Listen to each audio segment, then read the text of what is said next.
Have you ever wondered what rules, even in the midst of war, were strictly forbidden to break during World War II? It's a question that might seem paradoxical at first. After all, war is often seen as a time when rules are discarded, when chaos reigns. But even in the throes of conflict, there are boundaries that aren't supposed to be crossed. This was especially true during World War II, a period marked by some of the most brutal and devastating warfare the world has ever seen.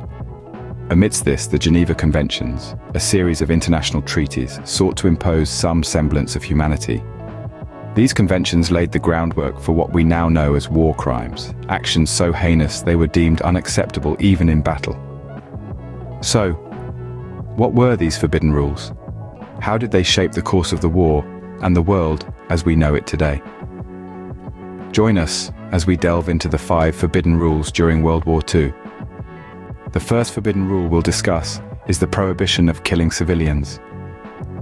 In the throes of warfare, this rule held paramount importance, established to safeguard the innocent and non-combatants from the horrors of conflict. It was an attempt to preserve some semblance of humanity amidst the chaos, a line drawn in the sand to distinguish soldiers from those not involved in the fight. Yet tragically, this rule was repeatedly violated during World War II. Instances such as the bombing of London and the infamous Blitz by the Germans, or the Allied bombing of Dresden, all starkly underline the breach of this rule. These events lead to the loss of countless civilian lives, forever etching their names onto the pages of history. Despite the establishment of this rule, the Second World War was marred by widespread civilian casualties, blurring the lines between military and civilian targets. Despite this rule, World War II saw some of the most devastating civilian casualties in history. The second rule strictly forbade the use of torture. This mandate was set in place to preserve the dignity and rights of prisoners of war, with the aim of reducing unnecessary suffering and maintaining a sense of humanity, even amidst the chaos of conflict. According to the Geneva Conventions, torture is defined as any act by which severe pain or suffering, whether physical or mental, is intentionally inflicted on a person. This includes not just physical torment, but also psychological manipulation and degradation. During World War II, however, this rule was often violated. Instances of such transgressions are found on both sides of the conflict, with both the Allies and the Axis powers committing acts that were clearly in violation of this rule. The horrors of war often blurred the lines between right and wrong, leading to actions that were both brutal and inhumane. This rule, like the first, was unfortunately often broken during World War II. The third rule forbidden during World War II was inhumane treatment. In the shadowy depths of warfare, the Geneva Conventions drew a line defining inhumane treatment as acts causing great suffering, serious injury to body or health, or any form of physical or mental torture. This rule was intended to preserve a shred of humanity amidst the chaos. Yet World War II saw numerous instances where this rule was flagrantly violated. From the brutalities of concentration camps to the horrific medical experiments conducted on prisoners, the war was marred by countless examples of inhumane treatment.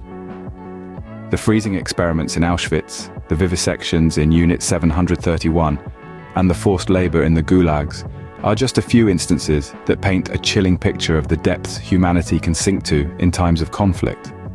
These acts were not just violations of a rule in warfare, but transgressions against the fundamental principles of human dignity and respect. The violation of this rule led to some of the most horrific atrocities of the war. The fourth rule forbidden in World War II was the use of biological weapons. But what are biological weapons, you may ask? Simply put, they are any weapon that utilizes bacteria, viruses, or other disease-causing biological agents to harm or kill. They're an insidious form of warfare, as their effects can linger and spread, causing prolonged suffering.